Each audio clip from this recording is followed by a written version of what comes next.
नमस्कार, स्वागत है आपका। मैं हूं आपके साथ करिश्मा राय तंवर और चलिए फटाफट नजर डालते हैं सुपरफास्ट खबरों पर। सिंघू बॉर्डर पर तीनों कृषि कानूनों के खिलाफ किसानों का आंदोलन आज अपने 23वें दिन में प्रवेश कर गया है। कई बार सरकार के साथ बातचीत में भी कोई रास्ता नहीं निकल पाया। किसान नेताओं ने आरोप लगाया है कि प्रदर्शनकारियों को रास्ते में रोका जा रहा है। साथ ही ये चेतावनी भी दी गई है कि सरकार ने रोक टोक बंद नहीं की तो सारे रास्ते फिर से बंद कर दिए जाएंगे। किसान आंदोलन के मुद्दे पर सुप्रीम कोर्ट से कोई साफ आदेश नहीं आया। गुरुवार की सुनवाई में कोर्ट ने कहा कि किसानों को प्रदर्शन का हक है, लेकिन इससे किसी और को दिक्कत नहीं होनी चाहिए। सुनवाई के दौरान बातचीत से ही मसले का हल निकालने पर जोर रहा और मामले की अगली सुनवाई अब सुप्रीम कोर्ट की अवकाशकालीन पीठ करेगी। किसानों के आंदोलन के कारण दिल्ली के कई बॉर्डर बंद है। गाजीपुर बॉर्डर पर गाजियाबाद से दिल्ली जाने वाली लेन बंद है और इसी तरह सिंघू, औचंडी, पीयू, मनियारी, साभोली और मंगेश बॉर्डर बंद है। कृषि मंत्री नरेंद्र सिंह तोमर ने किसानों के नाम 8 पन्नों का एक खुला पत्र लिखा है। पीएम मोदी ने सभी देशवासियों से किसानों के नाम लिखे गए पत्र को पढ़ने की अपील की। किसान आंदोलन पर कांग्रेस नेता और पूर्व केंद्रीय मंत्री कपिल सिब्बल ने कहा कि यह मौका पीएम केयर्स दिखाने का है। कानून को सस्पेंड कर दीजिए, किसानों की देखभाल कीजिए, वह भी अपने हैं। किसानों के समर्थन में अब डीएमके और उसके सहयोगी दल आ गए हैं। आज चेन्नई में डीएमके और उसके सहयोगी दलों के नेता एक दिन की भूख हड़ताल करके किसानों का समर्थन कर रहे हैं। कृषि कानूनों पर जारी विरोध के बीच सरकार की ओर से किसानों से संवाद साधने की कोशिश हो रही है। इसी कड़ी में आज पीएम मोदी मध्य प्रदेश के किसानों को संबोधित करेंगे। शिवराज सरकार किसान सम्मेलन का आयोजन कर रही है, जिसके जरिए पीएम मोदी करीब 23,000 पंचायतों के किसानों को संबोधित करेंगे। कृषि कानूनों पर जारी घमासान को लेकर पीएम मोदी सीधे किसानों से सरकार का पक्ष रख सकते हैं। पीएम मोदी का संबोधन करीब 2 बजे होगा। किसान आंदोलन के बीच गुजरात के उप मुख्यमंत्री नितिन पटेल ने एक विवादित बयान दे दिया और नितिन पटेल ने कहा कि किसान आंदोलन में खालिस्तानी और पाकिस्तानी घुस गए हैं।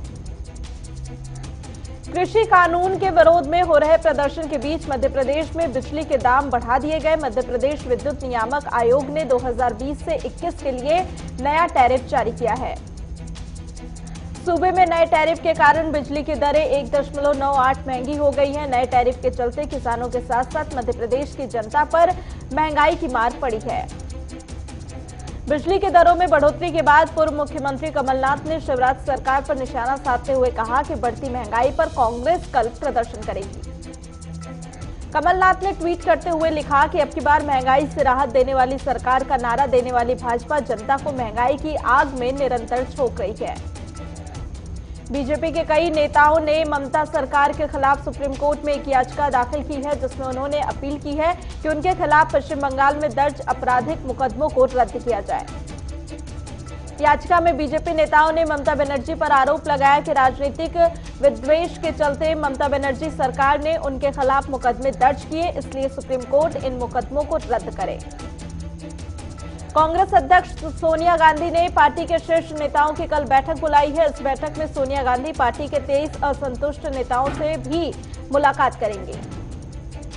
सोनिया गांधी की ओर से बुलाई गई बैठक में शामिल होने के लिए सीएम गहलोत 10 महीने बाद दिल्ली की यात्रा करने जा रहे हैं। सीएम गहलोत आज शाम 5 बजे दिल्ली के लिए रवाना होंगे।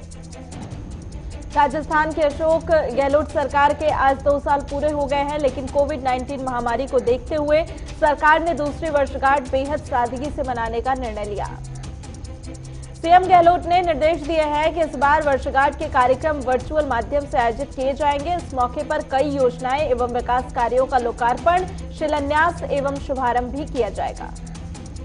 यूपी विधानसभा चुनाव से पहले राज्य में राजनीतिक हलचल तेज हो गई है। गुरुवार को सुहेलदेव भारतीय समाज पार्टी के अध्यक्ष ओम प्रकाश राजभर ने शिवपाल यादव से मुलाकात की। दोनों नेताओं के बीच करीब 1 घंटे बातचीत चली और बताया जा रहा है कि ओम प्रकाश राजभर भागीदारी संकल्प मोर्चा में शिवपाल को हिस्सा बनाने के लिए उनके पास मिलने पहुंचे थे। जेवर में बनने वाले एयरपोर्ट का नाम, लोगो और डिजाइन फाइनल हो गया है। इस एयरपोर्ट का नाम नोएडा इंटरनेशनल ग्रीनफील्ड एयरपोर्ट होगा, जबकि उड़ते हुआ सारस पक्षी को एयरपोर्ट की पहचान बनाया गया है।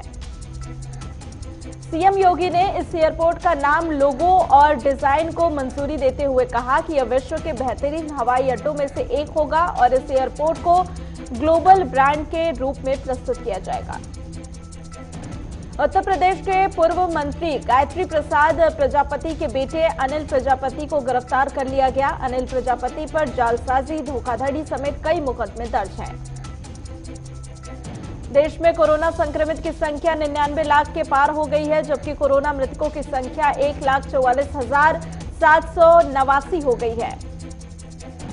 केंद्रीय स्वास्थ्य मंत्रालय के आंकड़ों के अनुसार पिछले 24 घंटे में 22,889 नए मामले सामने आए और वहीं पिछले 24 घंटे में 338 मरीजों की मौत हो गई। राजधानी में एक ही दिन में 90,000 कोरोना टेस्ट करके दिल्ली में रिकॉर्ड बना लिया गया और ये अब तक का सबसे बड़ा आंकड़ा है जब किसी राज्य ने एक ही दिन में इतने अधिक टेस्ट किए हों। यही नहीं, कोरोना संक्रमण की जांच के लिए किए जाने वाले आरटी-पीसीआर टेस्ट भी पहली बार 49,000 के रिकॉर्ड स्तर पर पहुंचे हैं। दिल्ली में पिछले 24 घंटे में कोरोना के 1,363 नए केस सामने आए और इस दौरान 35 मरीजों की मौत भी हुई।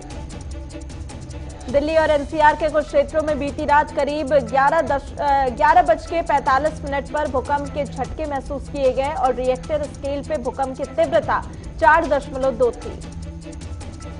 राजधानी दिल्ली में जल्द ही बिना ड्राइवर की मेट्रो ट्रेन दौड़ती हुई नजर आएगी। प्रधानमंत्री नरेंद्र मोदी दिसंबर के आखिर में देश की पहली ड्राइवरलेस मेट्रो को हरी झंडी दिखा सकते हैं।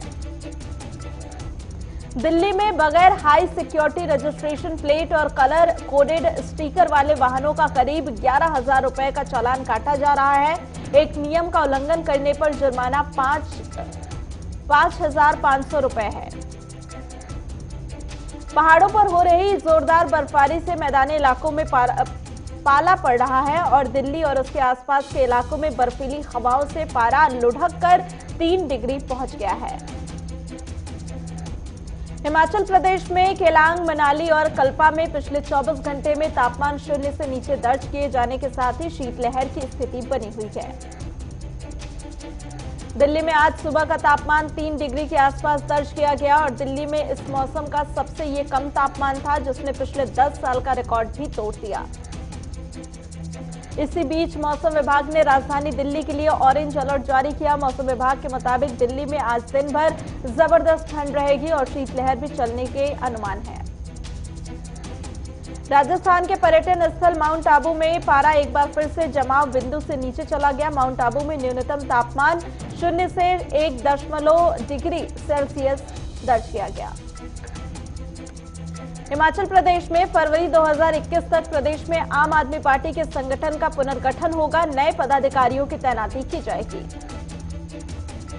जालंधर के आदमपुर में बन रहे फ्लाईओवर को 4 साल का समय हो गया है, लेकिन ये फ्लाईओवर लटका हुआ है, जिसको लेकर विधायक पवन कुमार टीनू ने एसडीएम को ज्ञापन सौंपा।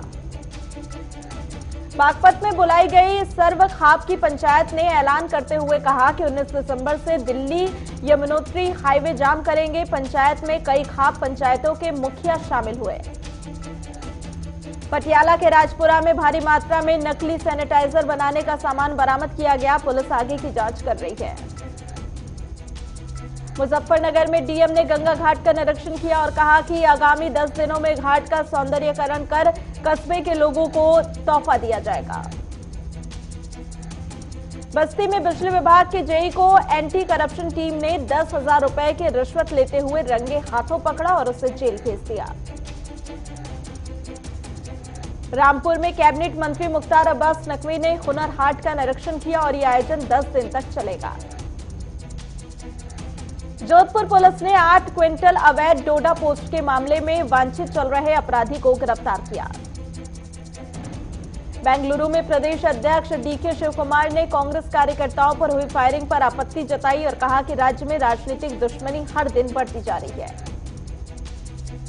रायचूर में मूलभूत सुविधाओं